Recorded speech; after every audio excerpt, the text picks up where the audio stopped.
Tu piel me da asco, dijo el agente con voz baja y cortante en medio del calor del estacionamiento. El sonido rebotó en los coches como una piedra lanzada a un cristal. El cuerpo de Aisella cayó sobre el asfalto caliente, la lengua del sol pegando en su cara, el olor a gasolina y café derramado subiendo en la boca de quienes miraban. El sobre blanco que llevaba en el bolsillo, con letras que prometían una beca y un futuro, se deslizó y quedó doblado y sucio a pocos centímetros de su mejilla. Gritos apagados, el crujir de zapatillas en el gravilla y el teléfono de una testigo vibrando con la primera imagen que ya empezaba a circular.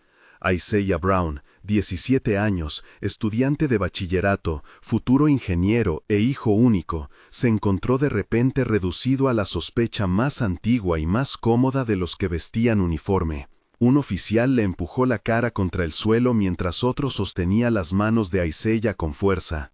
«No te resistas», ordenó alguien que llevaba placa y una certeza que no necesitaba pruebas.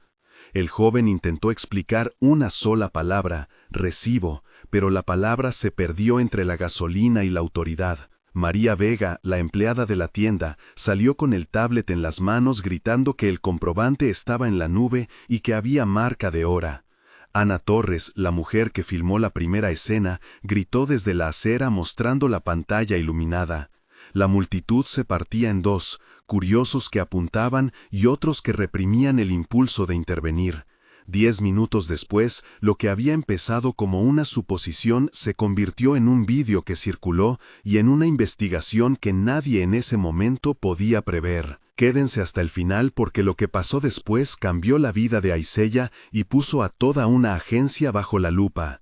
30 minutos antes, Isaiah solo quería comprar un regalo y volver a casa. 30 minutos antes, Isaiah tenía las manos todavía oliendo a pizza fría. Había salido de clases con frío en la nuca y la mochila llena de apuntes y urgencias adolescentes. Llevaba un plan claro: pasar por la tienda de tecnología del barrio, recoger un adaptador que su profesora le había pedido y luego pasar por la oficina de la universidad local para entregar una hoja de inscripción para una visita técnica. Caminaba despacio, con la chaqueta abrochada hasta el cuello por la mañana templada. El sonido de su respiración era corto, el roce de la mochila al caminar contra la espalda, el brillo de la pantalla del móvil que marcaba un mensaje de su madre: «Cuídate, vuelve a tiempo». Isaiah no era un chico de problemas. Trabajaba en una cafetería los fines de semana con Javier Ortega, su jefe y mentor, que le enseñó a ser puntual y honesto. Su plan no incluía cámaras, empujones ni placas. La tienda donde entró, Tech Center, olía a plástico nuevo y a limpiador. María Vega, de 36 años, llevaba una coleta y una sonrisa de bienvenida. Intercambiaron palabras sobre el adaptador.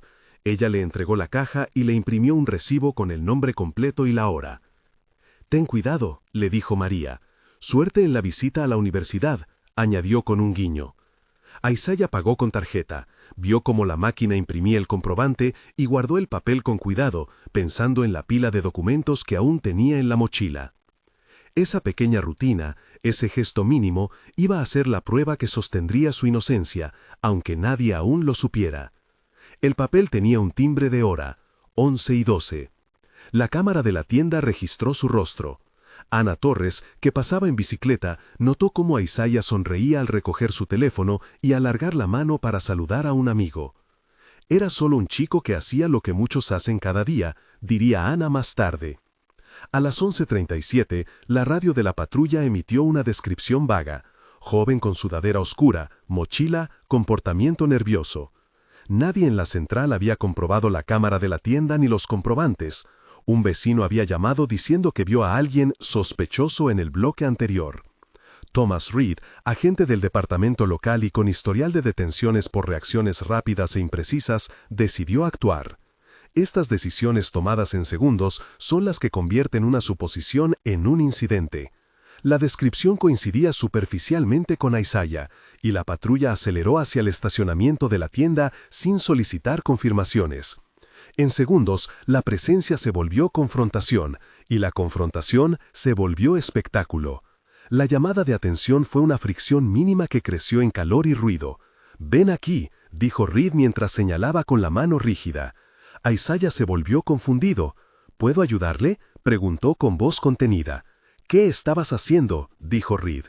Compré esto, respondió Isaiah tocando el bolsillo donde su recibo esperaba. Muéstramelo, exigió Reed agarrando su muñeca.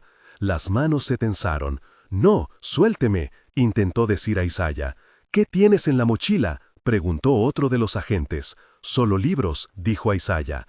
¿Por qué corres?, preguntó una voz desde el coche patrulla.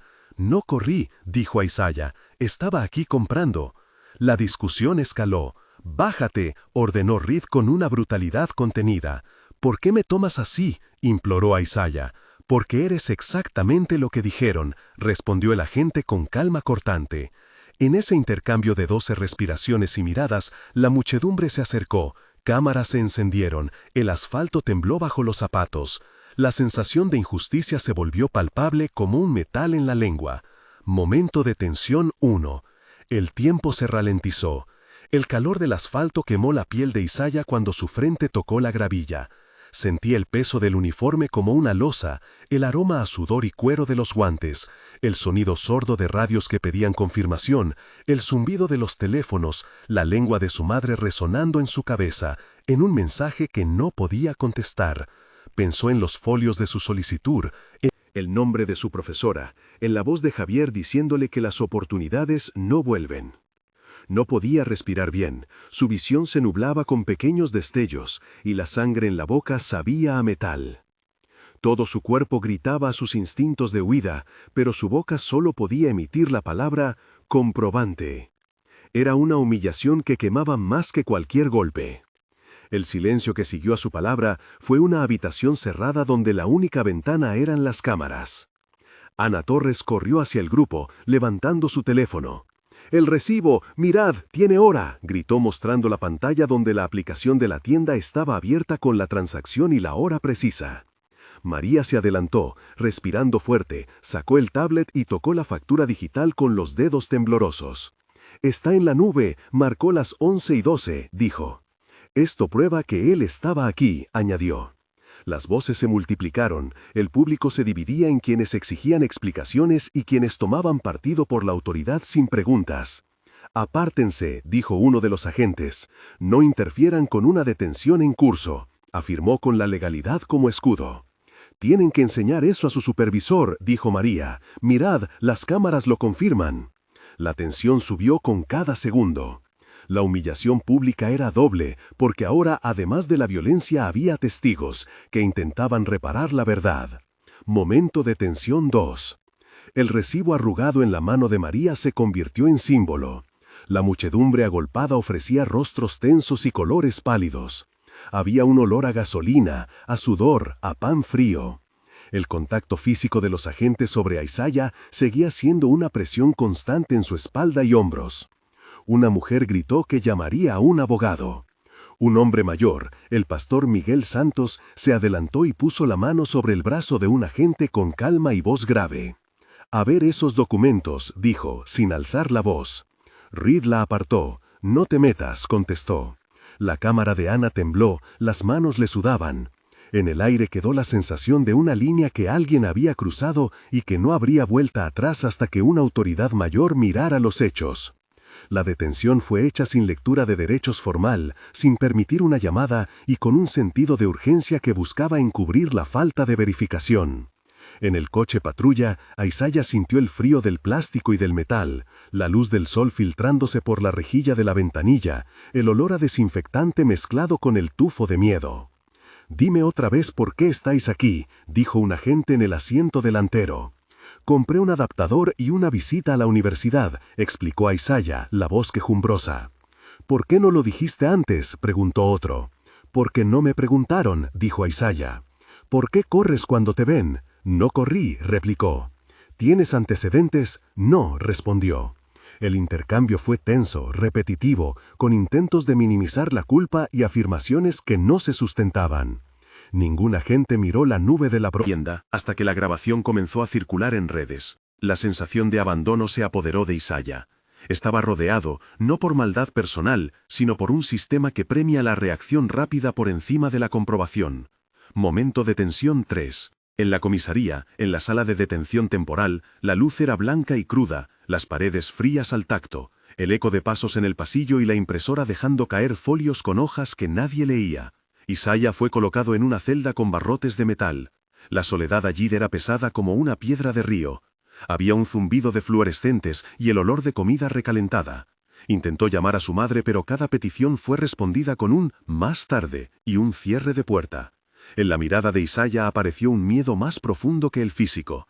El miedo a que nadie creyera una hoja de papel, a que su palabra valiera menos que la de aquellos que vestían uniforme. En ese cuarto, la noción de cadena de custodia parecía lejana, como si las pruebas pudieran perderse entre papeles y correos electrónicos. Mientras tanto, fuera de las paredes de la dependencia, la noticia se extendía. Laura Gómez, reportera local, recibió el primer vídeo enviado por Ana y estaba en el teléfono con un editor. «Tenemos imágenes de una detención polémica en el centro», dijo. «¿Podéis verificar hora y lugar?», preguntó su jefe. Elena Ruiz, agente del FBI asignada a temas de derechos civiles, cayó sobre el caso por la naturaleza de la detención y la posibilidad de que se hubieran vulnerado derechos constitucionales. Eran necesarias dos cosas para que su despacho actuara con rapidez: la evidencia tangible y la presión pública. Ambas comenzaron a materializarse en el mismo momento. Elena revisó el vídeo y pidió las grabaciones de la tienda y los registros de llamada al 911. «Tenemos que preservar la cadena de custodia», dijo en la línea con su equipo. Era la primera señal de que lo que empezó como una detención local podía escalar. Backstory de Isaiah. Nacido en un barrio del extrarradio, Isaiah creció entre casas pequeñas y jardines de cemento. Su infancia estuvo marcada por la dedicación de su madre, que trabajaba de noche limpiando oficinas, y por las historias de su abuelo, que había servido en el ejército y le habló del valor y la disciplina. Desde niño mostró curiosidad por cómo funcionaban los aparatos eléctricos. A los 12 años desarmó la radio del salón para ver cómo era por dentro, y la volvió a montar, aunque con una antena más larga. Su talento lo llevó a un programa de verano en la universidad local, donde aprendió a programar microcontroladores y a soñar con becas. Su padre se fue cuando él tenía 8 años, una ausencia que dejó una mezcla de responsabilidad y miedo a la vez.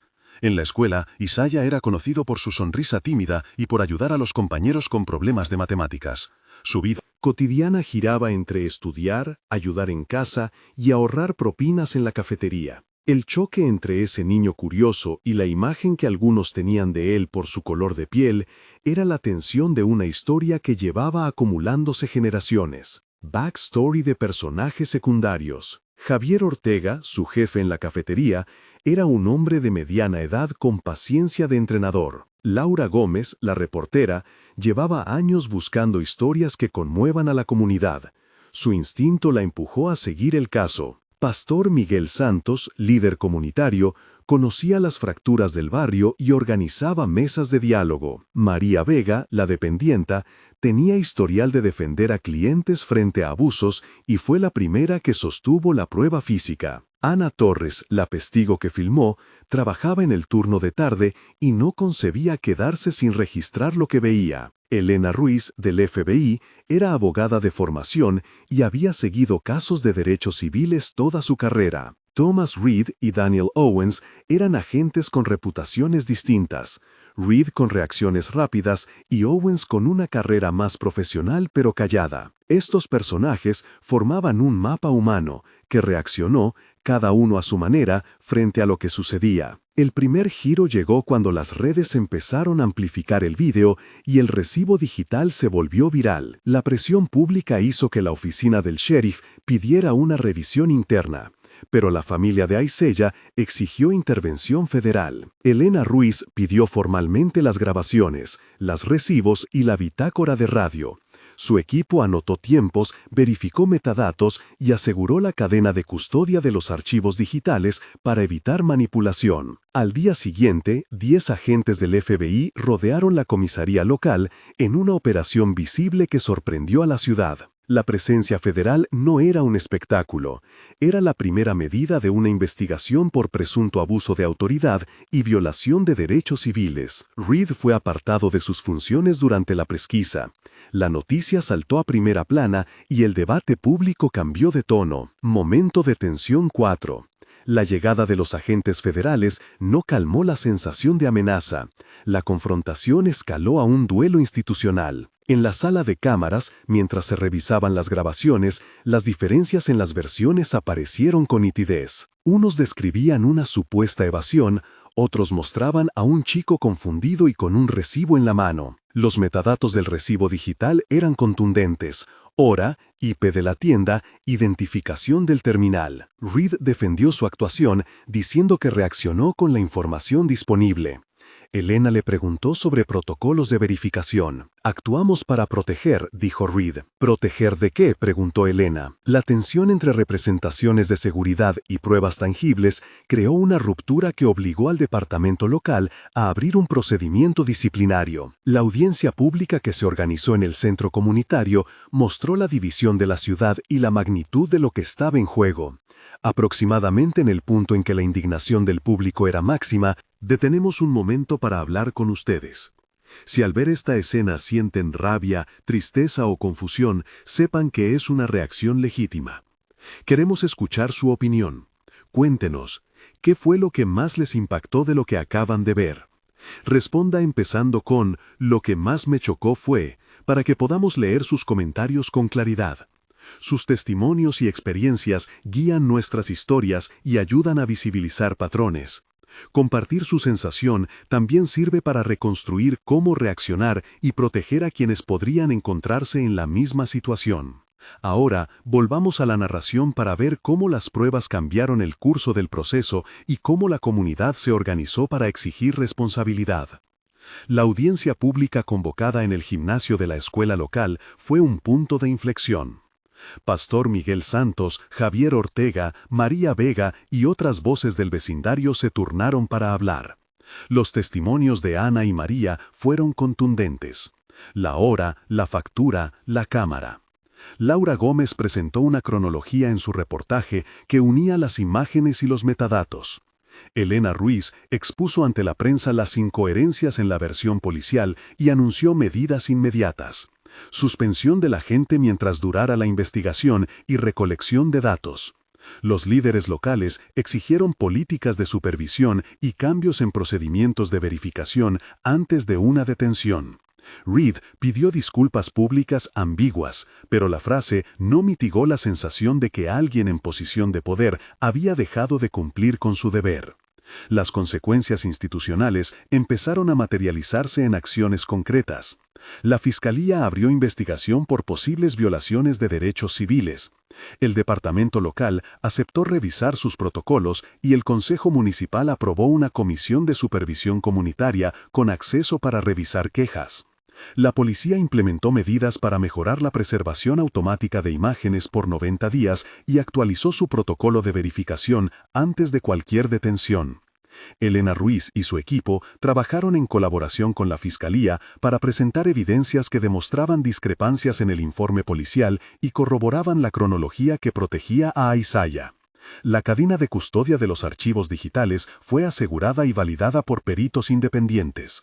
Reed fue retirado del contacto con la Fuerza de Seguridad Pública local mientras se decidía su destino disciplinario y legal. Epílogo. Un mes después. Un mes después del incidente, Aizaya volvió a caminar por la acera con la cabeza un poco más erguida, pero con ojos que habían visto demasiado pronto. La escuela organizó un acto donde profesores y estudiantes se reunieron para hablar sobre prejuicio y procedimientos. La cafetería donde trabajaba le dio unos días libres pagados para recuperarse. María recibió una carta de agradecimiento de la comunidad y Ana fue invitada a contar su testimonio en una mesa redonda sobre vigilancia ciudadana. La investigación federal seguía en marcha y la Fiscalía anunció que recopilaría más testimonios. La vida cotidiana trató de recomponerse, pero la herida seguía reciente. Aizaya comenzó a asistir a sesiones con un orientador que le ayudara a procesar lo vivido y a devolver cierta calma a sus noches. En público, su voz fue contenida, pero en privado compartió con Javier que no quería hacer un caso. Quería que su experiencia sirviera para prevenir otra injusticia. La sociedad veía aún cómo se transformaban palabras en reformas y en promesas concretas. Epílogo, 3 meses después. A los 3 meses, la investigación federal presentó cargos administrativos contra el agente implicado por uso indebido de la autoridad y por protocolos no cumplidos. La Comisión de Supervisión Comunitaria empezó a operar con sesiones abiertas en las que vecinos revisaban casos y proponían cambios de política. La escuela implementó un taller obligatorio sobre sesgo implícito para todo el personal de seguridad y el departamento local empezó un programa de reentrenamiento supervisado por expertos externos. El nombre de Isaiah empezó a aparecer en reportajes que hablaban de jóvenes que, por azar o por prejuicio, habían sido objeto de detenciones infundadas. La Fiscalía publicó recomendaciones para preservar pruebas digitales y mejorar la transparencia en las detenciones. La comunidad organizó una campaña para donar a Isaiah y a su familia dinero para gastos legales y psicológicos, y para apoyar a otras familias en situaciones similares. La conversación pública cambió, y con ello, la presión para reformas se consolidó. Epílogo, 6 meses después. 6 meses más tarde, había cambios medibles. El departamento local aceptó un acuerdo con la Fiscalía que incluía la suspensión temporal del agente y la revisión de cientos de protocolos. Se implementó un sistema de almacenamiento automático de grabaciones por 90 días y una línea directa para denunciar abusos con seguimiento público. La Comisión de Supervisión logró la firma de un memorando con alcance para revisar quejas en tiempo real. Isaiah recibió una carta de disculpa formal emitida por la oficina del sheriff y un reconocimiento de que la intervención fue impropia. No obstante, la familia continuó con un proceso civil para buscar una reparación más amplia. La escuela introdujo un programa de becas en nombre de Isaiah, financiado por donaciones de la comunidad y empresas locales para apoyar estudiantes de contextos similares en su acceso a la universidad.